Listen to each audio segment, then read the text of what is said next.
Whoa, sick. You know? So yeah. And then you figure out his age. So if he's a little younger, whoa, that was awesome. A little older, whoa, that was awesome. Oh gosh. Yeah, that's good. Hello and welcome to the Squared Corner podcast. I'm your host JayCee Squared. Well, I'll be interviewing guests from the Hot Wheels community and beyond. Today's guest, though, I have with me is Andrew Francis, the voice of Vert Wheeler.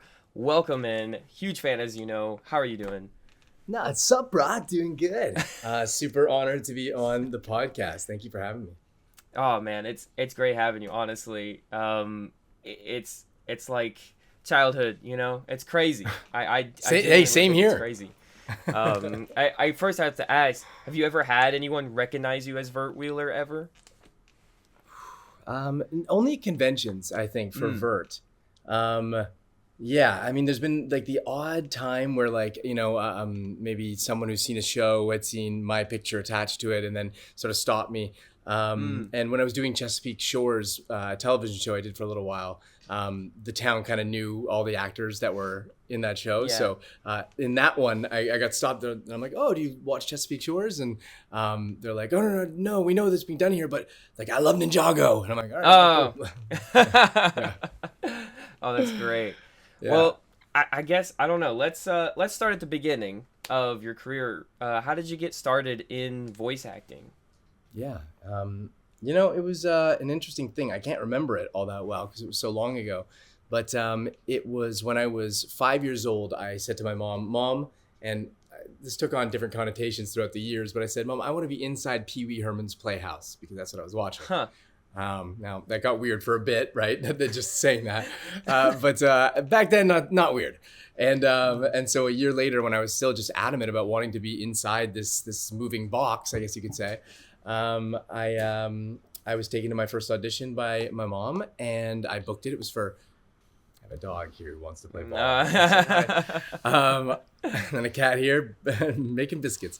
I got my first audition for a Fisher-Price roller skates commercial, and I went for it, got it, then was upgraded to sort of a principal. I did like 40 or 50 commercials before I was 9.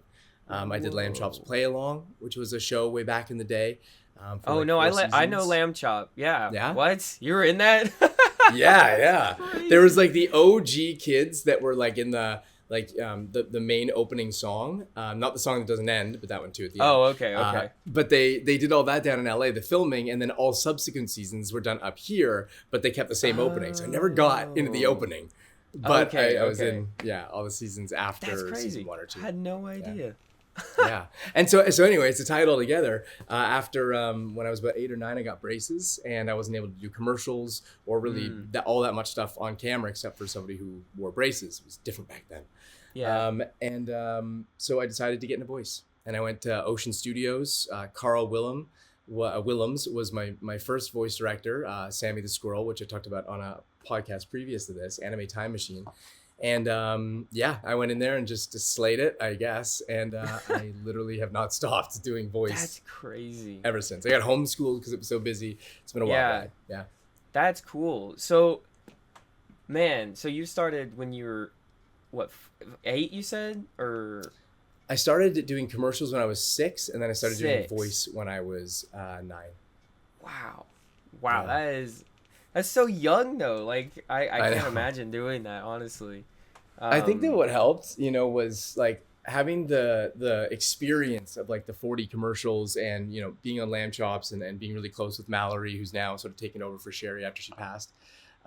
Being able to take that direction and, sort of be comfortable in that place. I think that really helped the transition because a lot of times it's the Nancy Cartwright, right? It's you get the older woman, you get a woman or someone with a more feminine sounding voice, could be anybody, to play a young boy, right? Yeah. And so I had that ability to be that young boy and be able to take the direction that the older people would take. So that's what gave me that sort of leg up through my teenage years. Yeah, that's great. Yeah, and that reminds me of like Ben 10, stuff that I didn't realize that I was a kid, Ben 10's voiced by a woman, and that's like it's just interesting. Voice acting is. I hear a lot about Ben 10.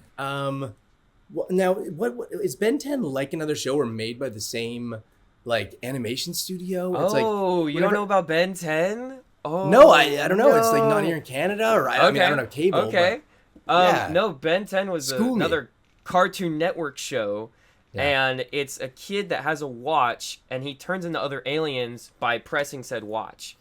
And so he's 10 years old, and so he's learning the ropes of being a kid and trying to be a superhero at the same time that can do, alien superpowers. And it's pretty big. It was done this by... has got to be Tara Strong voicing the lead, no? It might be. I bet you. I just can't remember it off the top of my head. I will look this up real fast. Tara Strong, yeah. Knew it. Yeah, Ben 10, 2005. She did the first voice. So he grows up later on in different shows and stuff. So, right. and Spoiler it's alert. a good one. It's a good one. Well, that is yeah. I know. I can't. He lives. He continues being Ben 10. Spoiler alert. No, but it's a good show. Man of Action did it. They have a reboot. I wouldn't suggest the reboot. The reboot's not so good. The reboot of Ben 10. Yeah, so that's how popular, guys, that Cartoon Network said, well, we want it back, and we want to sell more toys, so let's reboot the thing. And so they did, and that's what happened, I guess. Well, yeah. I mean, I love a good reboot, though. I mean, Johnny Test got Johnny rebooted Test. after 7 years, right? Yeah, I heard about that. I haven't seen the reboot yet, though.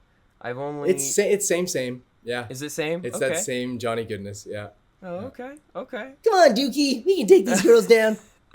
Yeah, my sisters. Yeah. Oh, Funny thing is great. people don't actually know one of the most talented voice actors on the planet, James Arnold Taylor, down in Los Angeles, records for that voice, but he actually does it in almost close to his real voice, and then they pitch it up after.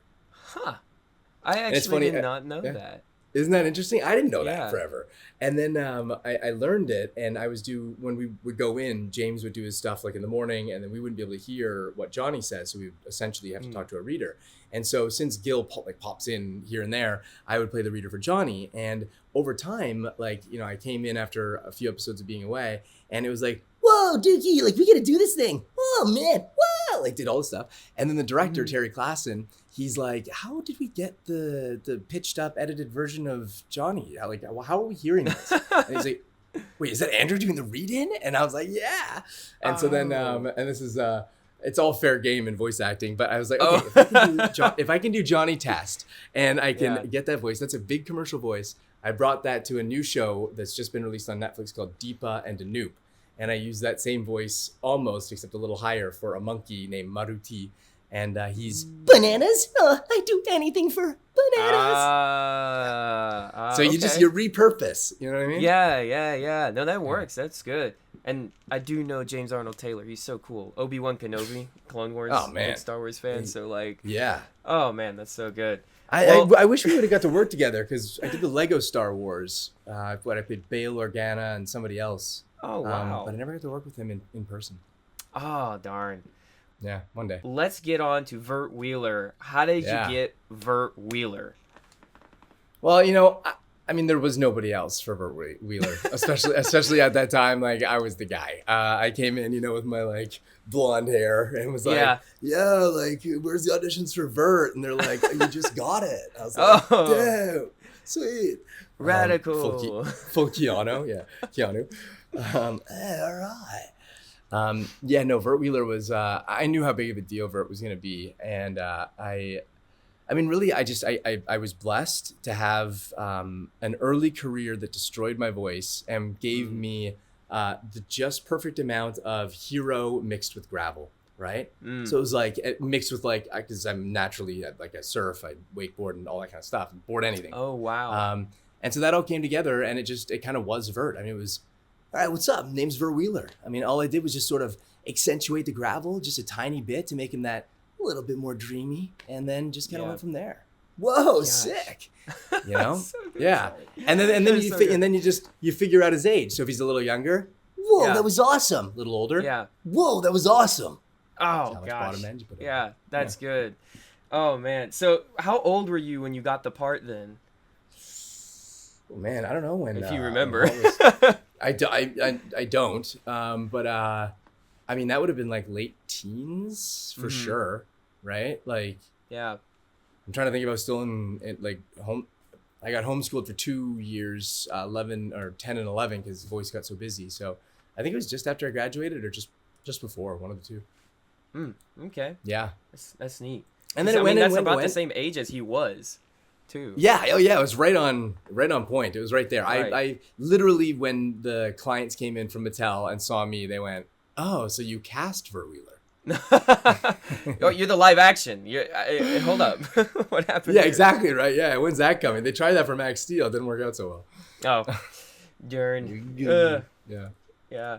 So what was the I guess what's the experience of doing Vert Wheeler then? Like, did they have you separate booths? Did they ever, like, what was the direction? Because I know the chemistry is really good with a lot of the characters. It's really on point. Is that just the the voice director, I'm guessing, then that helps you? It's a combination of things.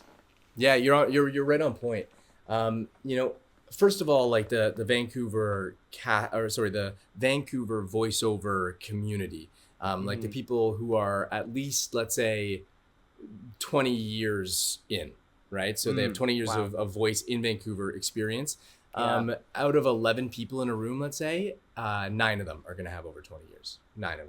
And then out of those 9, I'd say probably at least 6 have 30 years plus. Me being at around like about 23 years. So like the most pros upon pros upon pros. And these aren't like, voice actors, for instance, and celebrities. Anybody can be a great voice actor, but sometimes when they get a celebrity, it's not their forte, right? Like it's not their go-to necessarily, right? Yes. Whereas, and then you can get a big payday. You don't have to do the greatest job necessarily, although some do and some probably don't. But they get that payday and they get the recognition and they get the box office sales. To be a voice actor in Vancouver, it's a different story. You have to be good, because no one knows you. It's just what you bring with the voice. And the second thing that is really important, which helped me in Max Steel, especially where I played like between 6 and 8 characters an episode, is having range. Yeah. So there's a sort of a stipulation in the union here where if you play one character, it's like this much. And if you have another character, you only have to play this much for every subsequent character. So if they can cast the same voice actor for 8, they're going to save on like paying an extra 3 people full. Yeah. And I mean, that saves time, saves money. They're paying 1 guy instead of 5. That makes sense. It sort creates of a little bit of animosity in the room sometimes. But it's like, I got your job. Sorry about that, but I'm so sorry. And you had yours, but then it was recast, and now I have it, and I have to stand across from you for 80 some odd episodes, a la Toxon. But that was a blast. I mean, especially on Max Steel, just to bring it back to that, talking to yourself, being like, okay, let's do this, Steel. But what do you think, Fishy? Should we go get Max? I think you should do whatever you want, Toxon. But what about me? I'm on fire. And I'm on air. Yeah, so it was just talking. Bop, bop, bop, bop, yeah, I could hear Cord a little from that too. That's for, was it SlugTerra as well? Yeah, man. Yeah, you got a good ear on you. Spend a few more years in Slug. Do you know it was called SlugTerrania to start? I did not know that, actually. Yeah, that was the original name was SlugTerrania. They thought that it wasn't like catchy enough, so they went with SlugTerra. And I was cast 100% as the original Eli. Whoa. Yeah. Huh. And so it was casting was going on and on and on. And we were doing Max Steel, me and Sammy. Me, Max, him, Steel. And it was like, oh yeah, like I booked Eli, and Sam is like that leading man voice, right? Like more in the kiddie range. He didn't get anything on it. It was like, that sucks. And so they had this one extra character, Cord. And so I'm looking, it wasn't Cord, by the way. It was Zane. Was his name at that time. Oh, interesting. These are all little nuggets. Huh. And so I was auditioning for Zane Cord, and because that was his last name. And so I did it. Man, Eli, you got to see this slug slinger. Man, it's so great. Sent it in. Get the call back the next day. They say Disney fell in love with it. You got it. You got Cord. Amazing. Bad news. Disney only wants one person doing each character, so you lost Eli because there's nobody else to play Cord. Oh no! What? I was like, maybe I shouldn't have sent that audition in. Darn, I wanted both. I'm like, who got it? They're like, Sam. I'm like, all right. But yeah. I wanted to play. I wanted to be like, man, Eli. Yeah. Yeah. Doing the back and forth. Oh, that's exactly. Funny. So was there anything that did you ever voice another character in World Race? Because I know there's a bunch of side characters that just get like 1 or 2 parts, or maybe that didn't get shown, but they did voiceover for, maybe if they were gonna get shown. I don't know. I'm trying to think if I did it for Hot Wheels. I think that I was 2 in my. Oh, well, hello, beautiful. I'm well lubricated. For all the fans, I just came from a meditation where I'm playing bowls in full concentration. So I apologize for my perspiration. Did I get to repeat that question, JayCee? I think it's like, did you ever get anything for Hot Wheels to do another character or something? I think I was too young. Yeah, I think I was around 15 or 16 when we first started. Now that I've been sort of thinking about it in my subconscious, around there maybe. It was definitely when I had my kind of lighter-ish voice, so my voice wasn't fully trashed by then. No, I think I might have played 1 or 2 little bit parts, but that usually will go to somebody in like their 30 range and up, so that they can really differentiate that voice. Yeah, okay, that's interesting. Because I know. Are you familiar with a cartoon called Action Man? Oh, just a little though, unfortunately. If you ever look it up, check it out. That's the first time, Okay. and I'm gonna look it up too. It's the first time I ever did a deep voice, and I was like a pipsqueak, and I was next to Mark Hildreth, who was playing Action Man, and a whole bunch of all the Dobsons were there and all this stuff, and I went in there, and everyone's like, "You're playing Templeton Storm?" And I went in, brought out this big man. They all went, and yeah, so I blew my voice that day. But if anybody can find Action Man Templeton Storm, check it out. Action Man, got it. I'll have to keep it in mind then. Okay. Yeah. Well, there is. So Hot Wheels, tell me some things.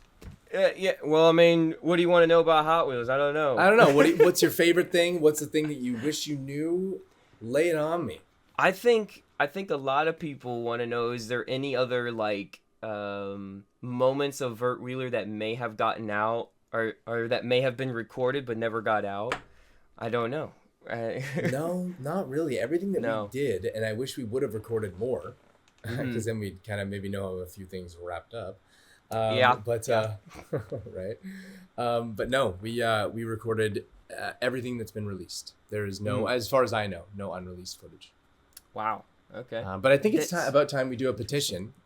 Yeah, I mean there is one already going on. Really? Hopefully. Yeah, I think it's already at 5,000.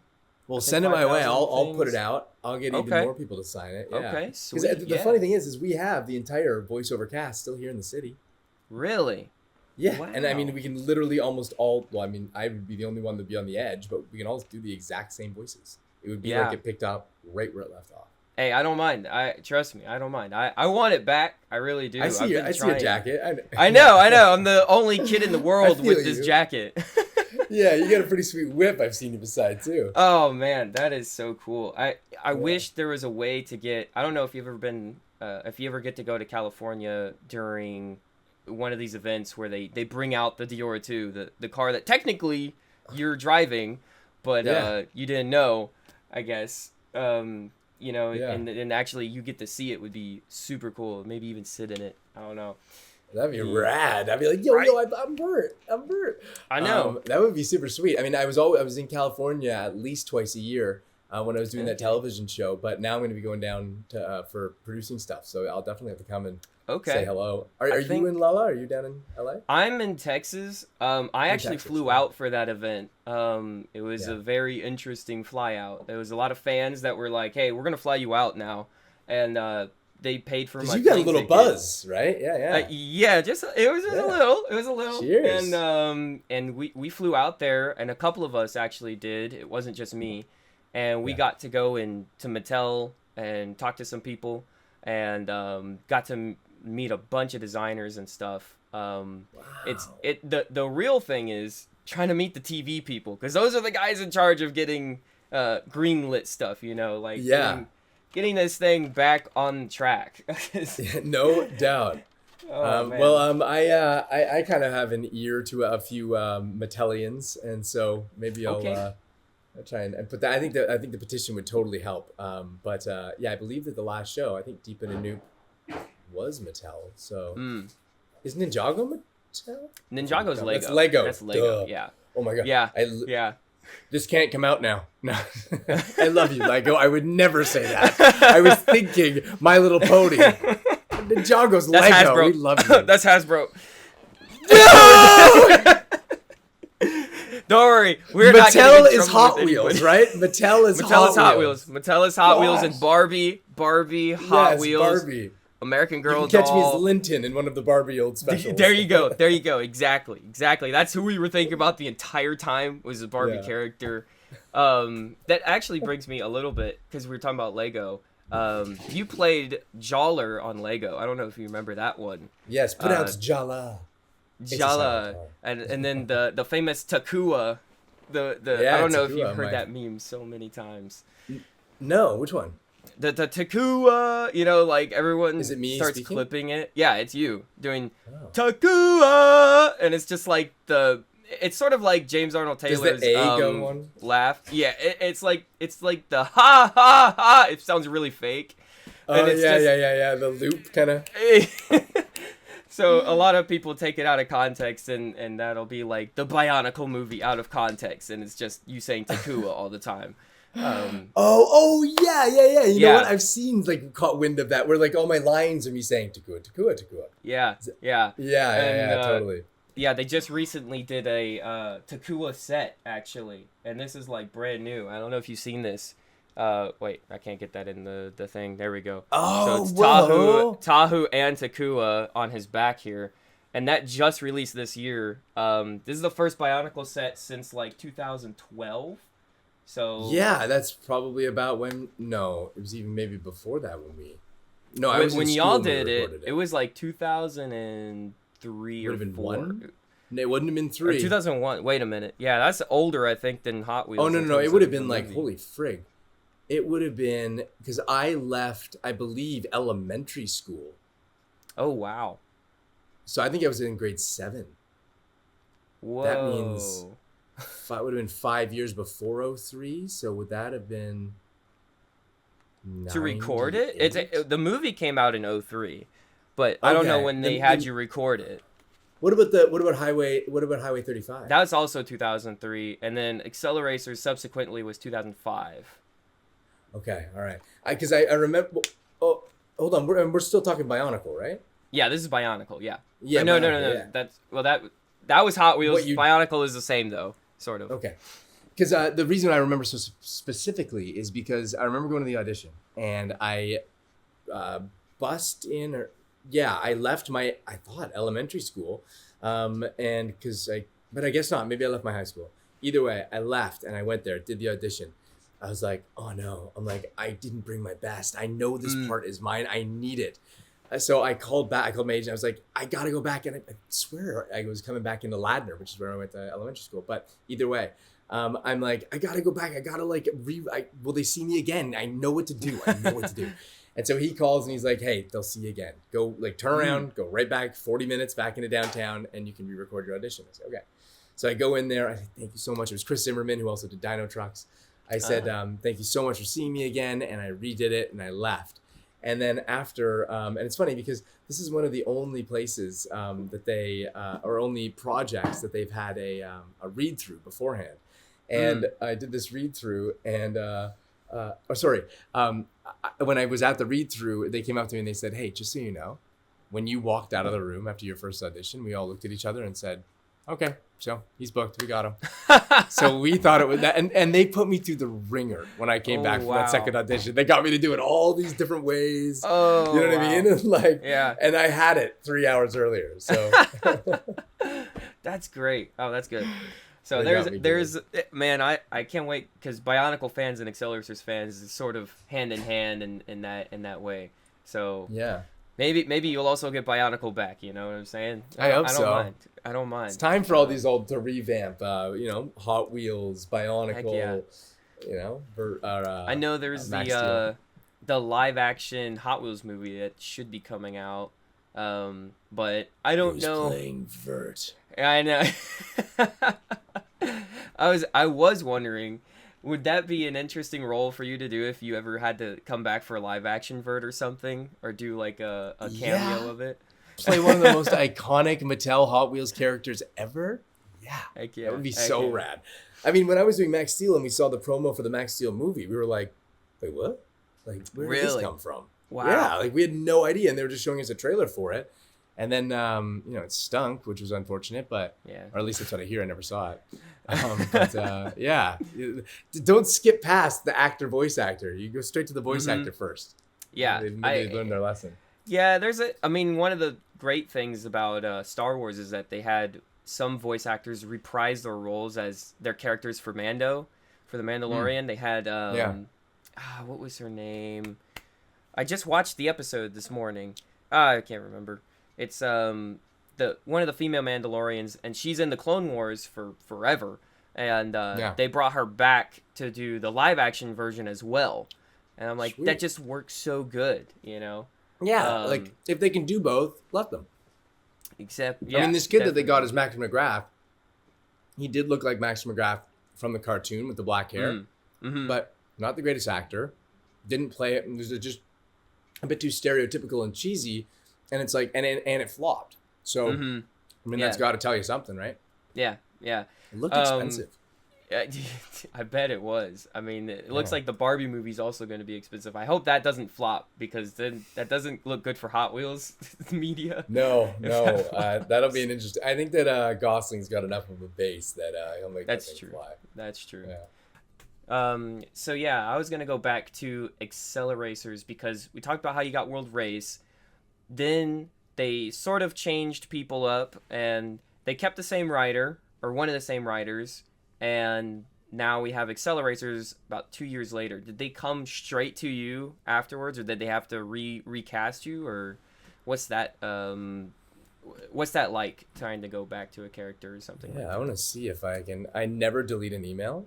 Let's see if they made me re-audition for Vert Wheeler. I believe they came right to me. I'm almost positive, but at the same time, you can never be fully. Let's see, top voice. Yeah, it was a straight offer. Oh wow, there you go. Yeah. That's interesting, because I know that wasn't totally common. I mean, a lot of voice actors would get replaced in their sequels, and true. Such. Yeah. I think that one thing again, it's that destroying my voice and giving it just enough gravel to be nice and surfer and hero, and then also have a range at the bottom, was that it'd be really tough to match my voice, you know. And also at that time I was just so on fire, I guess you could say, which is like my talent level, where I was at, like what I brought for that age group of voice, and sort of the lightness to it as well, which I don't have anymore. It just, you can't really, and it's something that Kirby Morrow had for his whole duration, you know what I mean? He always sort of, until things got a little bit sort of different at the end, for his whole life he had that sort of light airiness to it. And I think that there was nobody really else to take on that role, and I was Vert so much, they were like, yo, come here.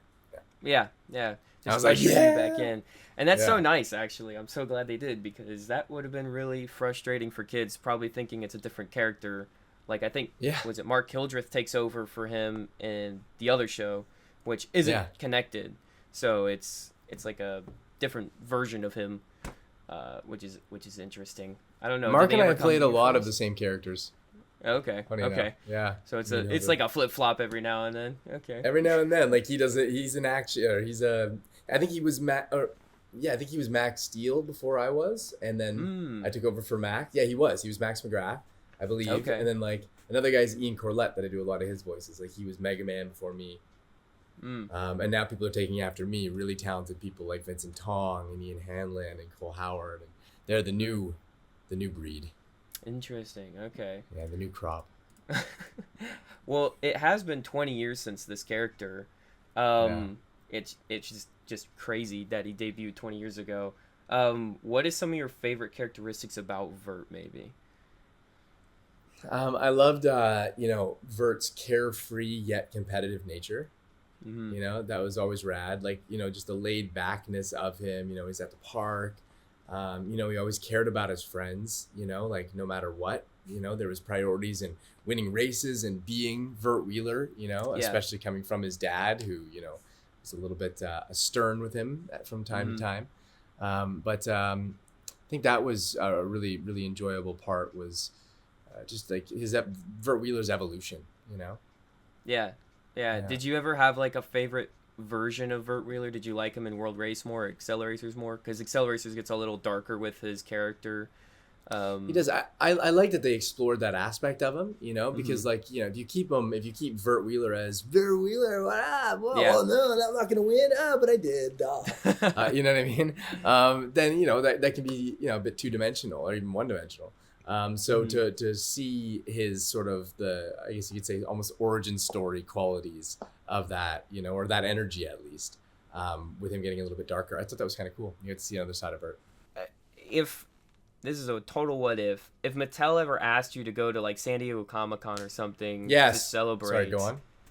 Like, would you ever go for San Diego Comic-Con for Hot Wheels or Mattel and Vert Wheeler? Asked and answered. Yes, I would love to. I mean, I've been to a lot of My Little Pony conventions, and that was great connecting with the fans of My Little Pony. But you know, Vert is just like, Vert's Vert, and I really want to meet. Like, I've been keeping my eye on you for a long time. But I think we're Facebook friends too, right? Oh, maybe we are. I actually don't remember. I don't know, use but Facebook a lot. I see you on my socials all the time because I follow you in a few different places. But I would love to meet other people who are feeling the same way. I have done more cameos as Vert Wheeler or, you know, talking about Vert Wheeler than any other character. Really? That's more than actually Ninjago, more than Chesapeake, more than anything. Whoa. I'm actually shocked by that because I would have thought, you know, Vert Wheeler, he's much more niche, I guess, than these bigger. I mean, especially My Little Pony, that's giant in comparison of I guess, vocality or vocal ability, range. Yeah. I just, wow. That's actually crazy. I'm just shocked. I know. It's a little bit of a shocker. That's so cool. And I do have to say, that cameo that you gave me that was commissioned by someone else, I about cried like 5 times watching that. I mean, that was a crazy milestone, especially. It was like 2 years working on YouTube, and I got to 1,000, and I just happened to start meeting right people. Like I met the head of Hot Wheels, and no way, did you really? Yeah, seriously, it's so cool. And I asked him, hey, you know, could I sit in the Dior too? Or first, actually, I found out he found me through the crowd. Like, he found me in the crowd because I was wearing the costume. Yeah, right. And he said, I worked on this character because I was part of the team that worked at Acceleracers. I came on to work on Acceleracers. And so he's now the head of Hot Wheels working and fighting for, you know, Acceleracers fans to be heard. To be heard. And like, please make this complete. Oh, no, seriously. And he's really been great and very active at being very friendly to the community. And it's been really awesome, and that's why I'm like, man, we got to get this stuff back because everyone loves it. It's just trying to convince Mattel TV. That's the big ticket, you know. They're the guys that say yes and no. I don't know. I mean, essentially, when it comes down to it, I'll let you go. Oh no, go ahead. No, finish your thought. Okay, so I was gonna say, I don't know if you know, but there's a new Hot Wheels show coming out called Hot Wheels Let's Race, on Netflix next year or something. Boo. Yeah, it doesn't have anything to do with anything beforehand, but it's like, I don't know. They're reaching a different audience. They're going after like really small kids now, I feel like. But is there a Vert Wheeler? Is that same universe? No, there's no Vert Wheeler. No. I think they dropped Vert Wheeler after Battle Force 5. The only time he dropped ever is a very harsh word. They shelved. They shelved it. Well, they shelved him, and then, funnily enough, a mobile game company, got the right to make a Hot Wheels mobile game, and they stuck Vert Wheeler in there. Just some random looking guy that was blonde haired, and they made him red. Like, he doesn't look anything like he doesn't look like you're gonna every other do version. it. So there's 3 different Vert Wheelers now, and then I made a VTuber model Vert Wheeler. So I don't know if you know what a VTuber is. You know what a VTuber is? A VTuber? I mean, a video tuber. It's like a avatar that animates as you're talking. So instead of showing your face, you would show this animated like. So a fan made a virtual avatar of Vert Wheeler that I use every now and then on stream. So Am I it'll looking be at like him right there? no. Is it the one No. with This is just no. me. This is just me. But there is a stream. You're kind of I've done Vert a Wheeler. couple You streams. got Vert in you, bro. I think it's because I just grew up thinking I'm gonna be him, sort of. Yeah. Well, I think was you've in some ways accomplished that. Yeah, just it's a teensy bit. I think I take his mannerisms. I love when he looks at things in his car and he just does this. I'm like, that's the stupidest thing ever, and I do it. Do you ever? I guess. I want to get your thoughts because I interrupted you because I'll stop talking for a second. No, please, you talk. I literally never stop talking. So, yeah. Well, what's your thoughts? On a new show and stuff. If you were ever to come back as Vert Wheeler, I think that's what I would we love to were come on. back. Yeah. Yeah, I would love to come back as Vert Wheeler. I wasn't aware that the other show is coming, but yeah, like I said, literally the entire cast of that show is here in the city. We are all ready to get back in the booth together because we have been separated from each other. I can't say too much about things that come from building block companies, but we didn't get to do Crystallize together. Oh, really? And Okay. no, so I mean, I never even met. I know them all for however many years, but I never actually got to see them before I finished the last episode of all those. Oh, wow. Of all of those. Right? So and did then y'all have to do like in-house studio stuff for that? Yeah, still, I mean, some people Brent was patching in, and I could patch in from my home studio, but I kind of I just want to get out of the house, and I love going to other studios. That's where I grew up. And so, everybody was just very not seeing each other, and so much so that, her name is Kelly. Yeah. She was walking out, and she plays Nia, and she's like, "Oh, hey," and I'm like, "Yeah, I'm just going to do Ninjago, last episode of this Crystallized," and she says, "Yeah." So who do you play? Oh no! What? What? I stepped in for Cole, and she's like, "Oh my goodness!" Oh, I had no idea. Yeah, this is however many episodes. I think was it 26 or 52? Oh, 2. I don't even know. Yeah. So that's how sort of disconnected it was, and because there wasn't even a waiting room. You had to show up. There had to be 15 minutes of clearing the studio out, and then the next voice actor would come, so no one would see each other. Oh, and wow. so that's how that went. And so if there were to be any subsequent things that had to do with the building block companies and any characters that may be in those shows, hopefully we'd be all back in one room together, whatever show that may be. Oh man, that would be awesome. Seriously, to get that. I think it's like the energy as well you get when you nailed it when you're in together. That's just. I had no idea. It does. It really does. I had no idea. And I'm sorry to cut you off. It's the delay. I always try to get it at the right spot. Trust and I'm me. always a second early, and then I feel bad. This is about you. That's why you're It's on. never about me. It's about us. But I you're appreciate that. Appreciate it. You've been a great host, and you still are, and you always will be. Now I've lost my train of thought in a sea of compliments. What could we talk about? Something about feeling the energy inside with all the actors, everyone. Yeah. Yeah. I mean, I had no idea.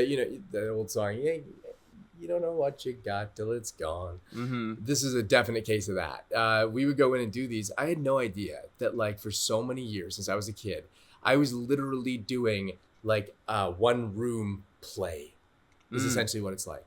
Because aside from the parts or the shows where I'm speaking to myself the entire time, I get up as let's say a hero voice, right? So or no, let's take SlugTerra.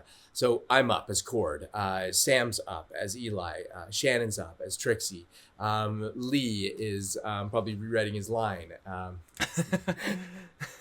Talented among he's the most talented guy ever, but he loves to get it just right, which is perfect. So everybody's that, and then the bad guy. So we're all up, right? The good guys, the bad guys up, and his henchmen, and then we'd play like it was a play. So I'm looking at Mark Oliver, and back in the especially when we started, it was Dr. Black, and he's, what do you think about this or whatever, and he's looking at me saying, and I'm like, you better stay, and we're working off each other, and then when we lost that, it was oh, that was so rad.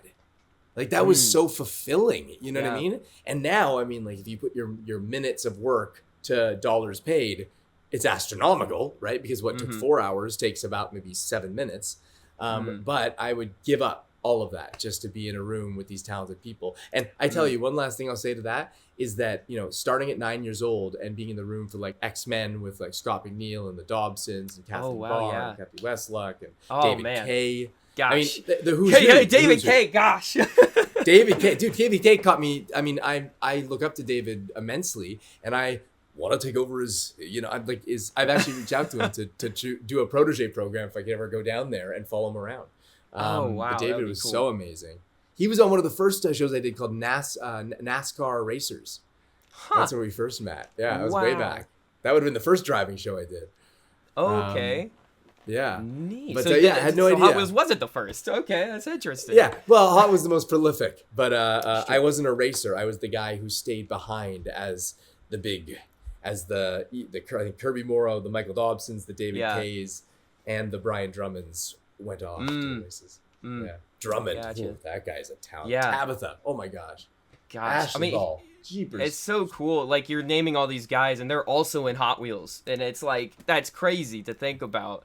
That, like, all same these guys. Amazing voice actors were part of this. I know. Yeah. No, I mean, they're the crazy. legends. They are the legends. Yeah. Like, you will look at that list, and there will maybe be 1 or 2 people who are not still actively on top of the game right now. Yeah. Yeah, for sure. It's wild. I think it's one of the greatest things about sort of that era of voice acting, maybe, is that 2000s was like really gung-ho on it. I guess maybe because of anime also coming through and animation going in a boom. Pokemon really helped, yeah. Pokemon, yeah, that was a good one. Did you ever see Monster Rancher? Nope, I don't know what that is.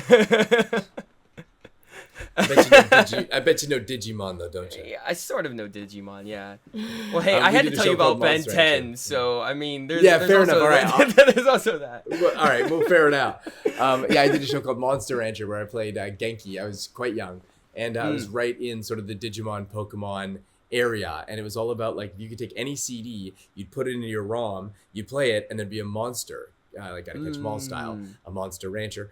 And so you create this ranch and you'd, grow your stuff in sort of Digimon, Pokemon, Tamagotchi type style. Yeah. We did 110 episodes of that. And that was Sam Vincent, Brian Drummond, myself, Richard Newman. Yeah. Oh, man, it was just like every person you could possibly imagine. Man, that's so cool. And they're all still here. Do y'all ever like go to cons together, like at different places? I don't know how far you go out to cons and stuff. I know Texas is pretty far. Houston. Well, I mean, no, it's not that far. No.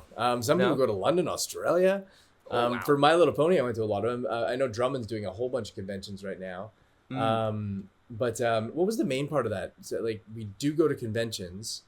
But what was your question? Is it like, do y'all ever get to go all together, or is it usually like one off sort of thing? So we used to definitely go. This is what I was leading to, is we usually all go together. And there was this one convention, Lost Pegasus. I'll just say it because whatever.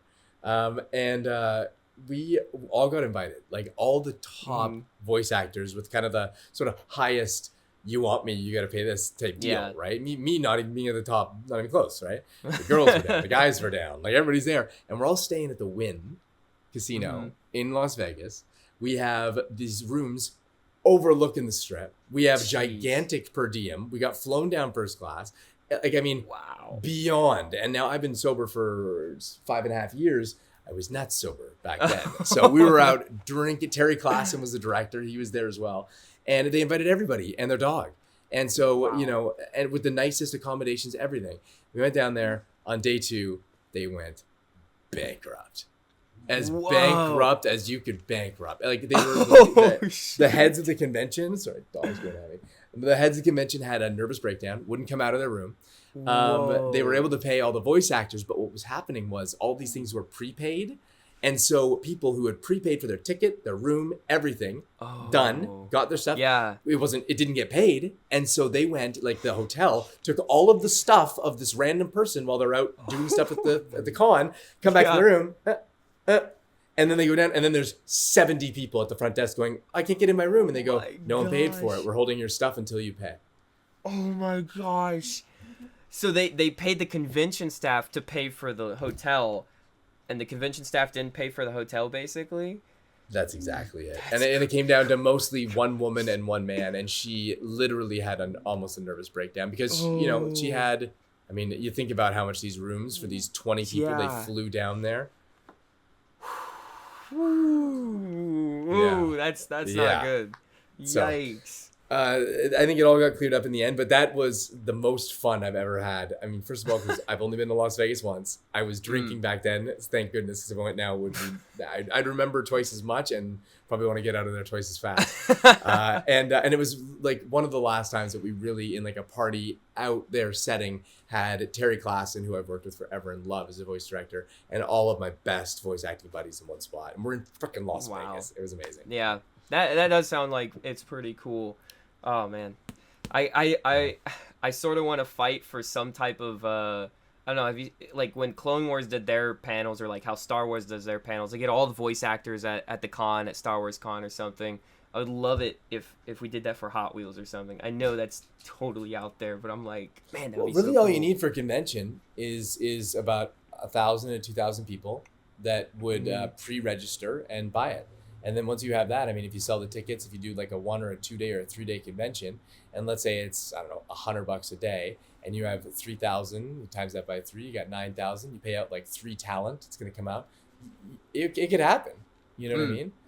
Just keep costs low. And if you have enough demand, like if it's on one of those forums, like you take that 5,000 petition and you say, here's the next petitioners, we want to do a thing.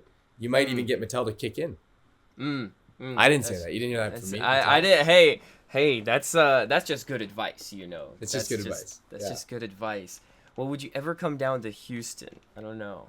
Yeah, of course I would. I want to visit Texas. Apparently everybody's going there, so. There's a Comic Palooza, or there's a couple of them. I think I was invited to a convention in Houston that I couldn't make. I would definitely come down. I can't wait. I would love to come to Texas. I would definitely be there. I know it was a little heartbreaking knowing, I know this is a bit sad, but like Kirby Morrow was supposed to be in Houston. I think the year that he passed away, and he was supposed to be at an anime convention there, and they had like a respectful booth for him, but I was just like, man, that's like so heartbreaking for a lot of fans that probably wanted to meet him and such. I know he was a great guy. Yeah, I know Shirako is. It's surprising how many people, just one character, and how many voiced like so many more.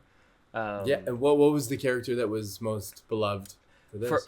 For Hot Wheels, it was Shirako, because he drives like this little baseline thing. It's like a truck, and so he played a Japanese guy. I remember that one. Yeah. And so all he says is like Japanese man. Yeah, he just like he just says like. He did it then. That one, no more. No more. Well, real. I mean, all he ever did was say like "yo," like that was it. It was just like "yo," let's pump up the bass line.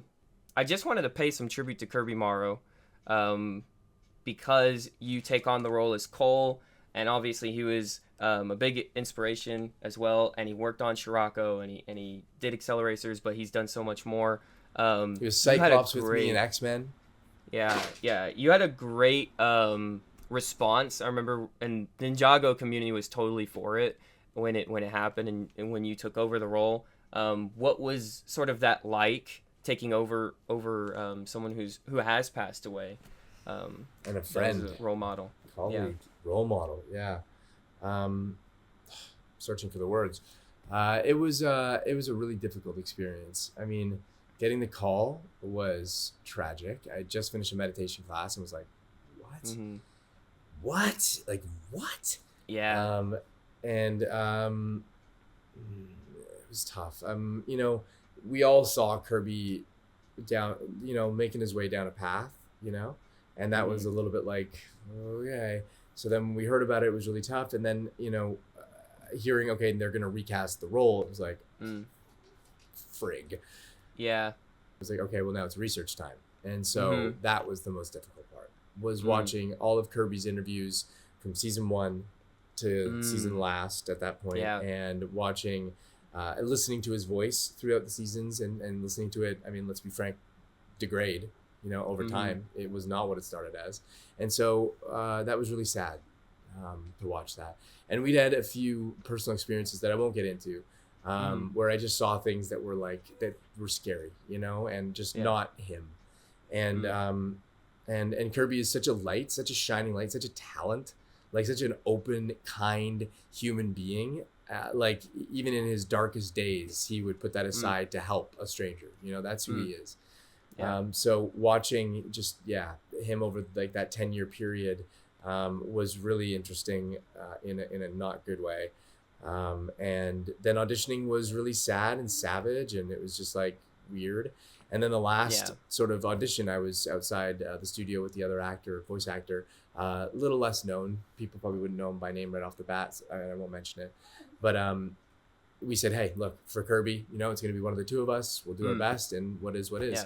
And so when I heard it was booked, I was talking to Tommy, and Tommy called me and said, hey, man, so you're coming in. You're going to play. And you weren't actually the closest to that voice. You just brought the most Kirby-isms, or Cole-isms, I guess you could say. Yeah. And that was totally just because I'd spent the last 20 years in a room with a guy. You know what I mean? Yeah. I knew every side of him, and this other actor maybe didn't.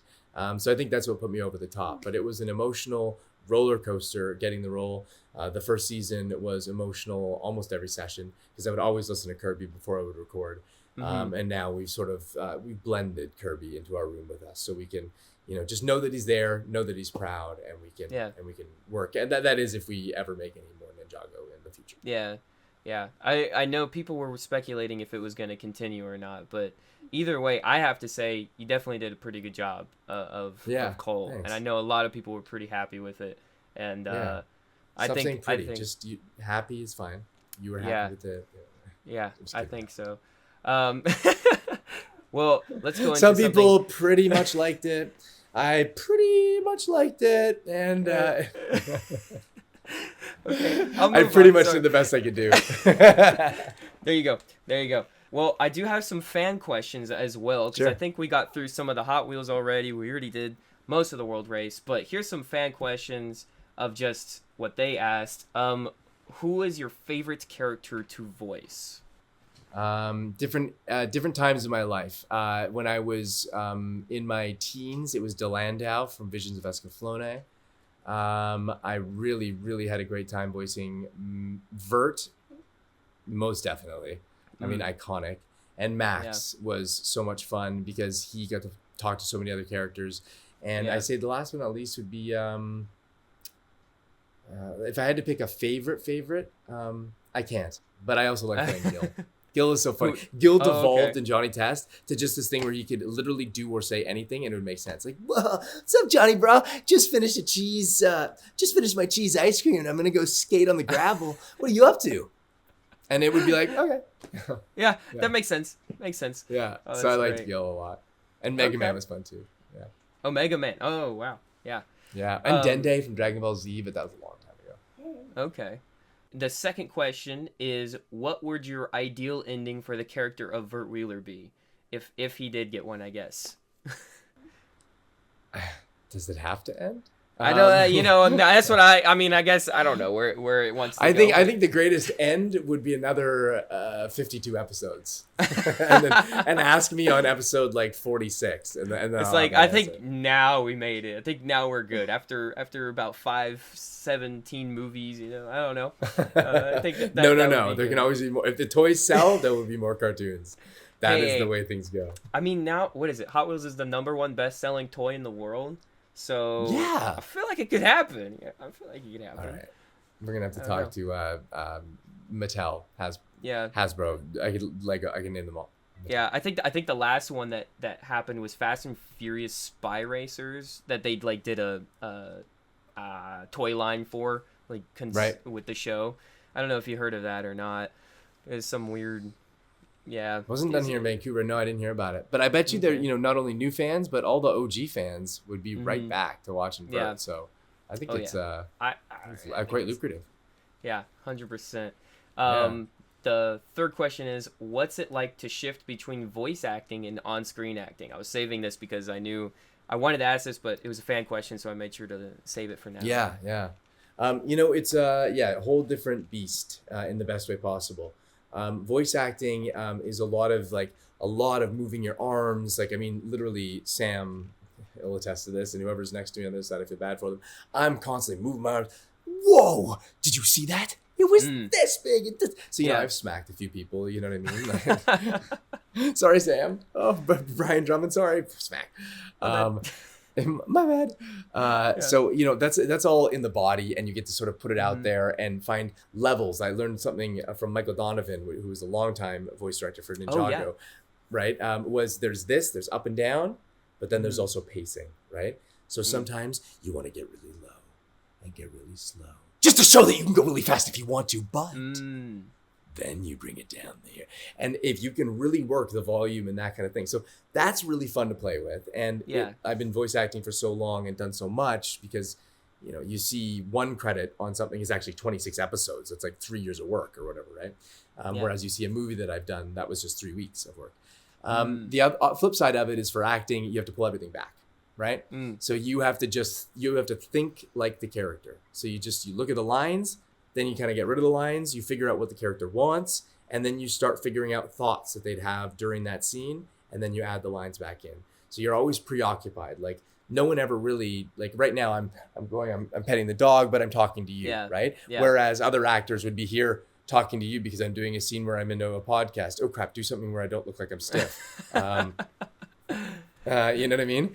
And so you really, it's a different beast where you have to really let go in on-screen acting, where you have to really know what you're doing while letting go it applies to both, but even more so in voice. So I could not choose between the two of them. I love them both, and they have always seemed to come at the right time. When a show ends, an on-screen comes. When the on-screen ends, there's the cartoons. So that Chesapeake Shore thing, I know you were in that for quite a while, and it was pretty popular. I was one of the leads, yeah. Okay, so did that end just recently, and that's final, or is it just like the end of a season and you just wait for a callback or something? Nothing is ever final, my friend. As of right now, the series is never say final, but it's we had our series finale. There has been whispers of different ways that the project could go, and so we're all just hanging around. We love those characters. We love the cast. We're happy to move on to do our next projects because they're lining up and ready for us. But at the same time, we'd be open to coming back to doing that. So I think Hallmark is going in a different direction in a lot of ways. So I don't think we'll be back there per se, but we might be. But who knows? Maybe the shore pops up someplace else. Oh, there you go. What are some tips for fans that are interested in doing voice acting? Have a voice. Or you say tips? Yeah, any tips. Use it. Sorry, my jokes are right over your head. Okay, have a voice. Sorry, I was like, I didn't know if we were cut off something, and did my... Mostly everything I say is half joke. So yes, have a voice. Use the voice for the voice acting. If you're trying to get into it, you want to pick out what voices you have, right? So listen to a lot of stuff. Say, okay, I got a surfer voice. Come up with a surfer line. Whoa, the waves are awesome today, dude. Write that down. Then goes surfer voice, write what he would say. And that's kind of a way to jump into, like for Cord in SlugTerra, I would go, man, Eli, you got to see this thing. And I was in Cord, right? Yeah. So that sounded weird. And then I had the voice of Cord. And so go through, okay, I have let's say a stereotypical hillbilly. Well, look at that. That's real nice over there. Bring my sister, also my wife. And, okay, write that down, I have a school teacher who's just normal. Okay, class, sit down. And actually, I'm taking these examples from Kirby Morrow's voice demo, which was, then you want to assemble it. So he had a teacher go, okay, class, everyone take a seat. And then he had all the different characters. But I've been here for 90 years and still haven't passed. Quiet down, buddy, or I'll beat you. And then you always beat everybody. So all the different characters are talking over top of each other until the teacher calms everything down and the demo ends, right? So that's one way of structuring a demo. So find your voices, write little words that they would say, then create an arena that they would talk to each other, And then you don't have to use the words that you originally wrote, but then like if it was like, whoa, the beach is awesome. Like I want to get out of class and go down to the beach. Like modify it for your demo. Take that demo, put that demo up on things like Voice 123. You know, I think voices.com just died, but like Voices Now is like there's a few different ones online. Go try your luck there if you'd like. But then essentially if you're in a city that has agencies, and now everything's becoming even a little more mobile, so that might help even more so, is reach out, send them your demo and say, I have a home studio, I can record from home in full quality. I have a way, like Source Connect is a way, or ISDN is more expensive, so go Source Connect. I can patch in. I have full professional like room, like get everything ready. Yeah. And then you can do it from your house. So that would be how you do it. Get your voices, get your demo, get your agent, get your auditions, make the money. Gotcha. So, and did you ever, this is another question. Did you ever skate, surf, anything like that to be Vert Wheeler beforehand? I was Vert Wheeler before Vert Wheeler was Vert Wheeler. Yeah, I've been snowboarding since I was a wee little boy. I bought a boat and I was an avid wakeboarder, wake surfer. Had a couple Sea-Doos to go with it. I bought the Wake Surf Edition Sea-Doos. Snowboarding, yeah, like every season, of course, since I was young, mentioned that.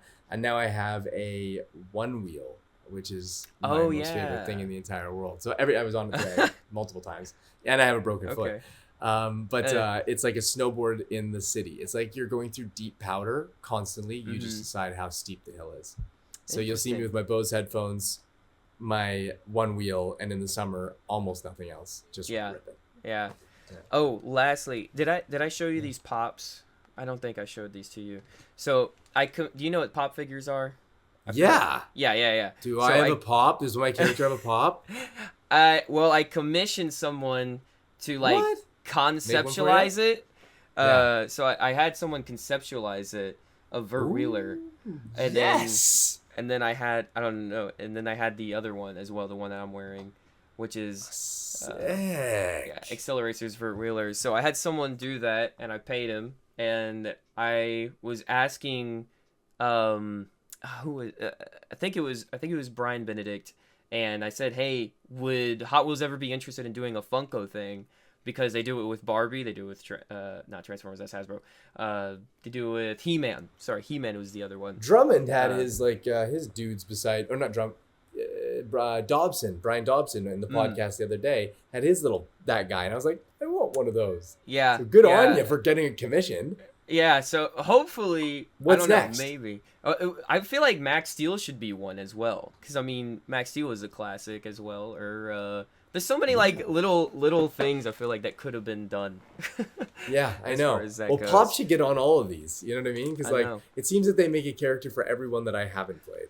Yeah, I don't know if you've heard of Stargate. They still haven't done Stargate, surprisingly, and that's like one of the most iconic sci-fi shows. I don't know if you've ever heard of it. I did 52 episodes of a show called Adventures of the Book of Virtues with the Great Teal'c. Oh my gosh, no way. That's so cool. So he played the Bison. I think he played Aristotle in this show. That was actually same director as Ninjago, Michael Donovan. And he would be in the start of it and the end of it, and he would just do his thing as the Bison, then he'd lie down, put his headphones over top of it, sleep for 3 hours, and then get up, do his last little bit, and then leave. And so by the end of like the 50th episode, we would always have a game to see how many like paper clips that we could land on him before he woke up. Oh my gosh.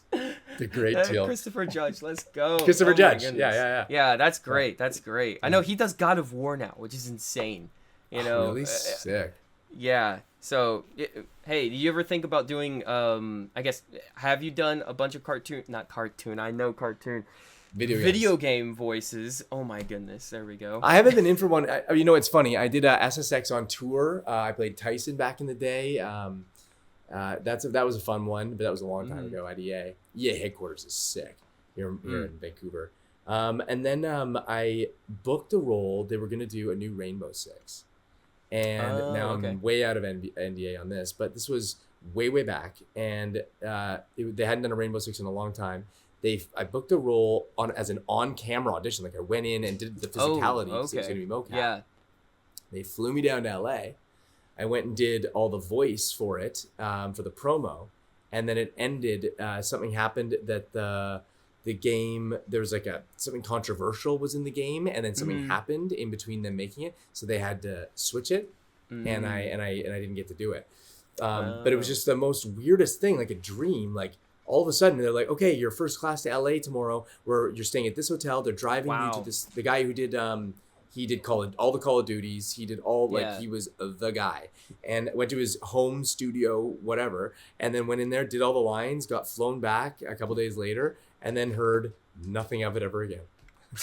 Jeez, the game never came out. That's wild, actually. Done. Did you ever get paid? You got paid for that though, right? I got paid. Yeah, you got paid, and they just never. That's crazy. But I mean, that was crazy. like, think about it this way. Okay, I got paid for the 3 days for like travel, being down there and coming back, opposed to the 6 months to mocap and voice the character. Gosh, yeah. All right. Well, I'm gonna. I have one more fan question, then we'll go to the speed round. Any projects you're allowed to disclose that they're like new, maybe that you're working on? Well, one project that I am. How did I don't know if this is announced yet. There is a film that will be coming out this Christmas. Let's just say it's got a woman in it who won both the Emmy and the Golden Globe for Best Actress this year. Oh, wow. So that should be easy. And Dustin Hoffman. and then and a few other really awesome people. But that is going to camera this summer, and we're releasing it for this winter. So on the producing side, that's coming. I had a little hand in Morrow, which is another movie. I'm not credited as one of the producers because they came in late after credits were done, but that's coming out with Liam Neeson. And then as for the world of voice, there's what can I spill the beans on? Nothing. There's stuff. There's stuff. But just nothing you can say. Yeah, there's nothing I can say. Yeah. Gotcha. What World Trigger. I did World Trigger the anime a long time ago. That came back. They just told us that we could talk about that. Oh, okay. Yeah, and there's another anime coming out. I don't know if I can talk about it yet. It's so tough. Any ocean dub is like NDA to craziness. I believe it. What was it like going from, I guess, the Funimation thing being bought out by Crunchyroll? Was that ever involved with how you have been? Well, Funimation has nothing to do with us. Oh, okay. I didn't know. Funimation is you all down there in Texas. Yeah, it is in Texas, right? Yeah, I know I know a lot of voice actors. Funnily enough, personally, that worked on Funimation dub stuff. So okay, so here I have a black belt in karate, Goju Kempo. Okay. Right here, okay, just right here, okay. Anybody with my sort of register, just slowly, right? Right? Just to the voice box, right, real quick, and you say, "The guys from Ocean sent me." Bam. Okay, so you take out all the voice talent in your state. I hear it's not a very big one, and then whoa, okay, wow. Now we're or maybe it's the biggest. Punches. Hey, I say it in jest. Over here. Everything's bigger in Texas, even the throat punches. Even the throat punches. I mean, you'll be like, but no, yeah. We're Ocean Group up here. We're IPP, and then our stuff usually gets yanked from us and given to Funimation, and then the websites crash from. Okay. All right, let's go into the speed round, which will be about Acceleracers, and then we can get you out of here because I know we've been running a little late. Cool. Favorite Vert Wheeler car? I don't know if you know them. I will show them to you right now since you probably don't know them off the cuff. The first. The first OG. one? Okay, so Dior 2. We got the Dior 2. Surfboards. Give me a break. Surfboards. There we go. The surfboards. Bam. So, do you actually have one of these? I'm curious. I don't have the Diora. No, I don't. Okay. Or you know what? I think I do have it actually in storage, back at my parents' house. Oh. Everything that I got back then, I would just. Okay, I was wondering if they would give y'all one for actually playing the character, or they did. Something like that. Okay. Yeah. Okay, that's cool. Yeah. That's cool. Favorite Hot Wheels car in general, if you ever had like a favorite Hot Wheels car other than the Dior 2, because Dior 2 is obviously the best one. I don't know. I like that whip that Kirby was whipping in. That thing that's pretty. The one I just showed, the baseline. There we go. The baseline. Yeah, that thing's sweet. Awesome. That or like I wouldn't know the name, but like a super fast sports car. I'd like that too. Okay. Yeah. There's probably a lot of those. I would think Hot Wheels. Yeah. Yeah, probably a lot of those. And then finally, favorite voice line from Vert, because he's got a lot of like iconic one-liners. What is your favorite one? Oh, If you can remember. Yeah, I can definitely remember my lines from 20 years ago.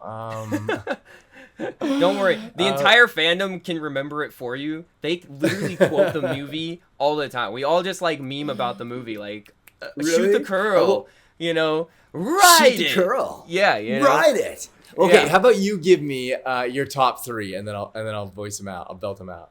Okay, I'll do it. well, Shoot So the give me Curl is one, and then definitely I'll do one. it. Shoot the Okay. curl. Okay. Shoot Give me the 3 Curl is shoot the definitely curls. Shoot the curl. Shoot the curl. Shoot the curl. Sweet. And then there's check it out. Check it out. I know he does that one. as Oh, well. I remember that. Yeah. Yes. Yeah, and he's like, he lands and he's like, check it out. Yeah, I love that one. Check it out. Oh, he's so nailing it. God, Check that's so it cool. out. Check it out. You see, Mattel, he still got it. He still got it. Can we get this thing back on? Of course. And I'm not even I'm not full Vert yet. Yeah. Get me in front of a real nice mic. Oh, it's so good. Sorry. All right, what's one more line? Give me one more to Uh, finish our pod on. yeah. Let's. And it can think be of one anything. Make it more. up if you'd like. Oh. Maybe it's Subscribe to about the JayCee Riverside. Squared. That's what I'm talking about. Hey. Hey everybody, this is Andrew Francis. I play Vert Wheeler in Hot Wheels, and I want you. No. You need to subscribe to JayCee Squared. Do it now. All right. Catch you on the flip side. Vert Wheeler out. Oh, that's so awesome. Is there any place that people can find you after they have watched this podcast episode and thought, I didn't know that this man was on social media? Where can they find you? Yeah, totally. If you made it this far, thank you. That's rad. My Instagram is real Andrew Francis. My TikTok is real Andrew Francis, and my Twitter is Drew Francis 604. My area code. And then if you want to sort of see my other side, I have a meditation business and a meditation app. My shared account with my girlfriend, which I think just crested 1 million followers. Is called @EverythingSpiritual, and we have an app. It's also called Everything Spiritual. Download it, you'll love it. And then what else? That's all. And then Facebook, you'll never find me. Hopefully, Yeah, no, don't find him on Facebook. it's my one my one little dwelling. The one a little way. You can find me on Twitter, Instagram, Facebook, YouTube, pretty much everything. TikTok, JayCee squared. That's JayCee squared, JayCee squared. And also make sure to give this podcast a 5-star review if you can on Apple Podcasts and Spotify. And if you support the channel directly, you get a shout out like this: Al Seg, Acceleracers, Lucas Gabriel de Lima Gonzalez, Ratchet RPG 01, Road to the Dragon Lord, Citrus 3. Thank you guys so much for support. It's honestly what made this thing possible and what keeps supporting anything we do at the channel. Support him. This man needs to keep doing what he's doing. Go JayCee. Please, it's hard, you know. We rock this little channel. Buy the merch as well. Buy the merch. JayCee Lego Man 10302.redbubble.com. Buy the merch. Yes, hey, look, if you buy some merch off him, and maybe you reach out to me, I'll send you a little personal message from Vert too. Okay, if you can blow him up today. There you go. See, and now we're gonna get viral one day.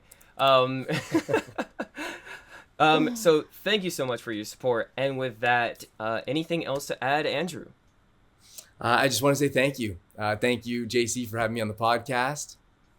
Very, very honored. All right. Yeah, and I want to say thanks to all the fans out there, all the fans who have been taking this journey with me since I've been like a little kid through my teenage years, my 20s, and now to my 30s. It's all of you that give us the opportunity to play these voices. So thank you for watching. Thank you for investing your time with us, and you help make our dreams come true. So thank you. Awesome. Thank you again. And with that, hang 10, everybody, and see you later. Bye-bye. Hang 10. Peace out. This has been the Squared Corner Podcast. Music composed by Steve Rocket. Video and audio recording by Riverside.fm. Video and audio editing by JayCee Squared. Logo art by Miguel Martinez.